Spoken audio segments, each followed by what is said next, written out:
Good morning, good afternoon, or good evening. Wherever you are in the world, welcome and thank you for joining us. My name is Carl Anthony and this is AutoVision News live at AutoSens Detroit 2023. We are set up in the heart of the Motor City, downtown Detroit at the Huntington Place. Joining us now is Matt Daley, Operations Director at rFpro. Matt, we have talked, I don't know how many times, I've lost count, whether in person or whether virtually, but either way, it's a pleasure to welcome you back to AutoSens. Thank you for being with us. Thank you for inviting me back after all those times. rFpro, and I'll read from rFpro website here. We have rFpro tagged in the post that goes with this video, so please connect with Matt, please connect with rFpro. But on the rFpro website, when you visit, you'll find this snippet here. rFpro provides engineering-grade simulation environments for the automotive and motorsport industries. Matt, tell us what that means and why that's important here at AutoSens. Great. Yeah, so as it says, we're here to provide a simulation of the environment that happens around people's vehicles. Yes. And we do that really, concentrating in three main ways. So we really want to model the real world. Right. And then how our customers and their vehicles and sensors interact with that world. Right. And then allowing them to scale that testing and training data set massively. Yes, yes. Last time we talked virtually for the AutoSens YouTube channel, we had talked about ray tracing, and I know that was close to your heart. I know that was important. So what is ray tracing? First question, and then second to that, why is it important? Sure. So ray tracing is a rendering technique, and you build that into a rendering engine to allow you to really look at how, we can start with light, but it can also be LiDAR, radar, any sort of energy is being transmitted into a world, right. Is being reflected around that world off all of the different surfaces, right. and then arrives back at you as a sensor. Right. So, ray tracing is something that's been heavily used in the filmmaking industry and for producing very high quality videos. Right. And it really helps you to get all of the subtleties of light in that situation right. Modeled. So it's an extension beyond anything we've done before. So why are we using it? Yes. Historically, rFpro, when we started, was all about real-time simulation. Right. Because as soon as you have a human or you've got hardware in the loop, right. you can't slow us down. Yeah. You only have as much time as the refresh rate of your monitor or of your projection system that you're using to feed that human or feed that ECU, physical right. ECU. Right. And that's where rasterization rendering comes in. It's a really fast, efficient way of modeling light for real time. Yes. But it doesn't allow you to expand that and really take account of all of the different types of light emitters, light reflections, and the subtleties of how the end image needs to be. Sure. That's where ray tracing fits in. Right. And it is a technique that you're going to use when you want to go beyond the capabilities of real time and into the more higher fidelity engineering level situations of replicating data. Right, right. Yesterday, during the AutoSens press conference, and then also under the news tab on your website, your recent announcement with Sony Semiconductor Solutions. I'll read just a snippet from the press release now, but Sony Semiconductor Solutions sensor models integrated into rFpro alongside physical CMOS image sensors for the first time. Quoting the press release here, the collaboration aims to rapidly accelerate the development of ADAS and autonomous technology. So Matt, take us through that announcement with Sony and kind of give us the background there.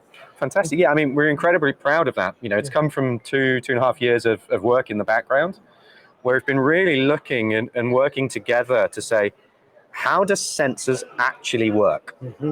What we're trying to do here, we keep saying, is develop engineering grade data. Yeah. It's got to correlate with the real world. Right. And in order to do that, you've really got to understand, well, what is the piece of silicon that's sensing the world and how is it doing it? Yes. So it was a fantastically enlightening experience to really work out how little I knew 2 years ago about how images really work. Sure. And over that time period, it's about understanding and building systems that allow you to model things like, in HDR, those CMOS images are producing multiple exposures within a frame, some long, maybe 10, 12, 15 milliseconds. and some of them very short, 1 or 2 milliseconds, to enable them to get that big, high dynamic range data. So your simulation has to also do that. We have to now simulate the exact time periods that those sensors are collecting light for, and realize that what that means is that objects move. Right. Vehicles are moving inside that 10 milliseconds. Yes. And so you end up with motion blur now being built into the image that you're simulating. Yes. And that was great. So, we're now doing multiple exposures and we're helping people do motion blur. But then you realize, well, sensors don't work in the same way that simulations do in taking sort of everything at the same time. Yes. You have this rolling shutter sampling. So some of the CMOS chips actually have a really small time offset between each line of the sensor in when they're sampling it. So yeah, you have to then build that into the simulation as well. Right. And it was fascinating timing to be working on the ray trace engine development at the same time that we were developing these multi-exposure CMOS camera APIs. And the two just fused together perfectly, and we were able to get some incredible outputs of this sort of physical nature of how these sensors are working and their exposure times. But then also work with Sony and think, well, there's other things they do too. They have color filter arrays in there. Right. How are we going to model those correctly? Yes. Because we don't just want the images to have all of that sort of temporal data, the movement correct. We also want them to fully replicate all of the subtleties of the end colors that they're doing. So it was a fascinating partnership, and really what we've been able to achieve is on the simulator side, a set of new API characteristics and API availabilities that allow us to plug in hopefully any type of CMOS image sensor from any manufacturer. Sure. And from Sony's side, they're able to take their own imager characteristics, their own LED flicker mitigation properties and characteristics, and demonstrate them to the customer. Right. Not just in real world data, but also now in the synthetic data and the synthetic data generation side as well. Right. Matt, when you're engaging here with different members of the industry at AutoSens, or just in your work that you do each day with rFpro, what are some of maybe the trends on the horizon that you're seeing? What should we be aware of? What should we be paying attention to in the months ahead? Sure. It's the acceptance that synthetic training data is going to be forming a massive part of how we're going to produce safe systems in the future. Sure. We cannot lock ourselves as an industry to saying, I'm only going to use physically collected data, because we cannot get the exposure ethically to all of the edge cases that we need to train our systems on. Right. And that it's been fascinating to see that, how that has proliferated around the industry and different people. Right. And we're now even getting to hear from people who are generating data sets, coming to us and going, I can't do this with my physical data collection. Yeah. I need to be supplementing it with synthetic data.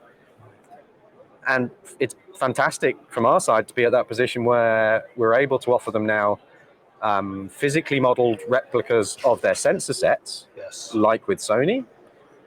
And then saying, great, we have that. We can now demonstrate and develop edge cases and specific scenarios that are going to give you some really high quality engineeringly grade data to start training and using in the synthetic data set. So the industry is really coming together, and it's great to see the manufacturers of the sensors stepping up and getting involved. No longer are they saying, it's my black box, I'm going to keep it. They're really coming to the point, and that's fantastic. And you have to give Sony some good encouragement to say, well done on doing that. Even here, you've heard other announcements too. So onsemi have said that with Ansys, that they're looking at this, and we've got other imager companies that are also realizing that this idea of the digital representations of their models is important and has to happen. Right. So that's been so pleasing really to see accepting here. And who's next? Well, we've got to get the ISP providers to be ready to give us that. We've talked to some in the past, and hopefully, later in the year we'll be a bit more public with who might be talking to us. That'll be good. Yeah. But we really want everybody to come and realize that if we're going to, as an industry, create a safe system and accelerate the development of these things, we have to work together. Yes. And we have to each be able to be confident that we can represent our own technologies and yet run them in a continual simulation framework, which we obviously hope all of our customers adopt as rFpro. Of course. Matt, I'm always so thrilled for your success. Always wonderful to hear from you. Again, for our AutoSens viewers, Matt is tagged in this post, as well as rFpro. Again, rFpro provides engineering-grade simulation environments for the automotive and motorsport industries.